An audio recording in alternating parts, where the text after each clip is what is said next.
Hola, mi nombre es Alejandro López, parte del ensamble de crítica de la plataforma voyalteatro.com y como parte de la Muestra Estatal de Teatro Jalisco 2024 estamos realizando entrevistas con las y los creadores que participarán de este evento. En este momento me encuentro ya con Velvet Ramírez, quien es directora de la compañía Velvet Ramírez Danza y que participará en la MET con la puesta en escena Mi abuela cultivó un jardín. Hola Velvet, ¿cómo te encuentras? Hola Alejandro, muy bien, muchas gracias por la invitación. Gracias a ti por aceptar este espacio. Bueno, pues comencemos entonces con materia. Cuéntanos un poco cómo surge este proyecto. Mi abuela cultivó un jardín, parte de una experiencia personal y familiar con relación a mi abuela, que es quien tuvo Alzheimer. Y a partir de esta experiencia y de todas las dificultades que encontramos en este proceso, te digo, de manera individual, pero también en cuanto a las relaciones familiares, pues surgió en mí un poco como el interés por conocer más sobre este tema del que yo creía que había como muy poco tratamiento a nivel artístico, y me di cuenta también al investigar que en realidad es una enfermedad bastante más frecuente de lo que yo creía.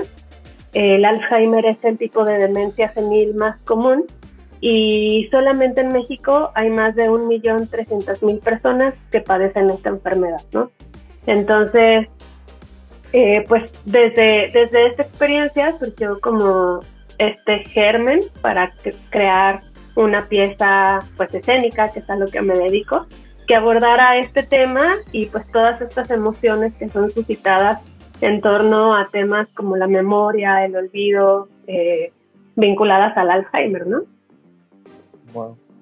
Y entonces, en ese sentido, entendiendo que el tema central es esta enfermedad mental, ¿qué es de qué nos quiere hablar o de qué nos habla la pieza?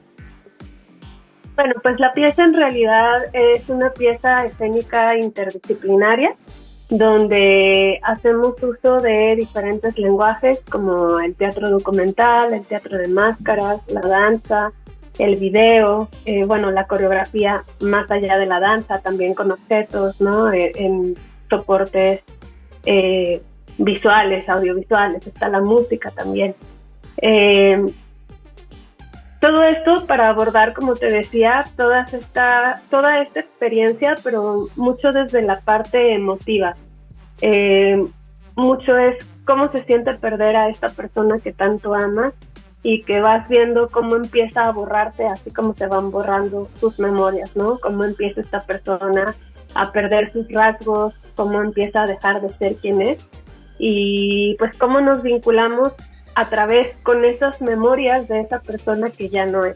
Entonces, la apuesta es un poco como abordar desde el lado emotivo y desde el lado visual y plástico toda esta experiencia en torno a las memorias que pierde esa persona, pero también a cómo las personas que no estamos enfermas, que somos las familiares o las cuidadoras de esas personas, seguimos cultivando su memoria, porque finalmente las memorias no se pierden, se quedan en nosotras, ¿no?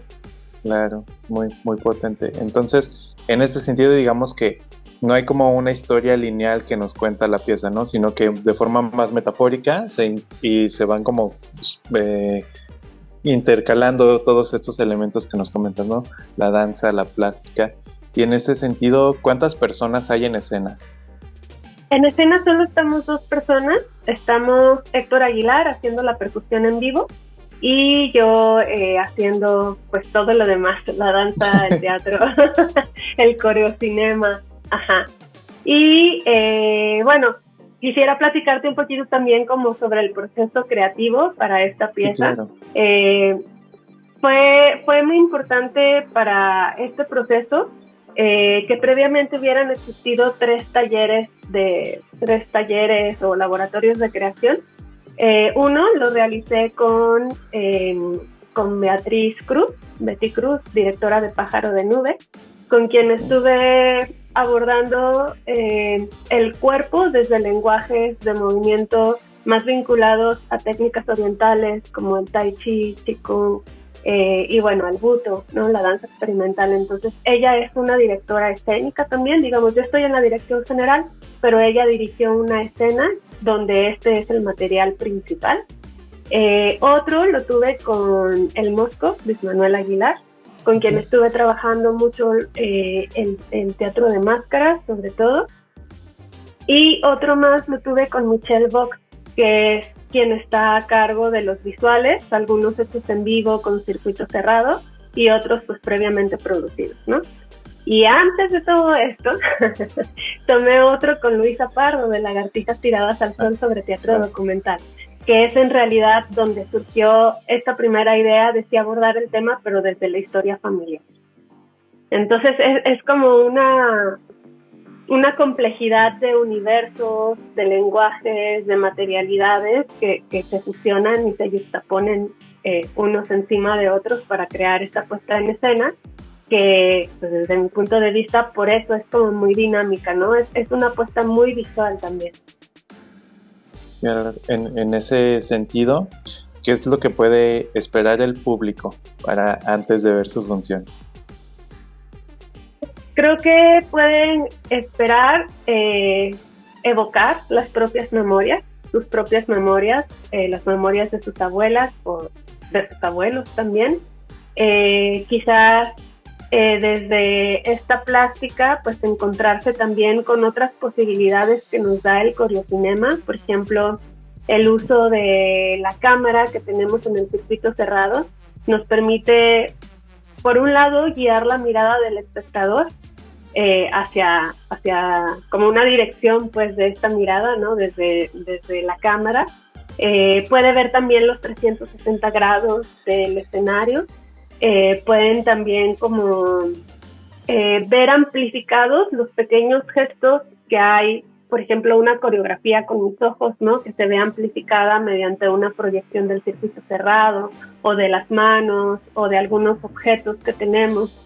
Entonces creo que, bueno, a decir de las personas que la han visto y que nos han compartido su experiencia, pues es una apuesta que resulta melancólica, porque apela a lo que ya no tenemos con nosotros, que pueden ser las personas, pueden ser sus memorias o incluso nuestras propias memorias.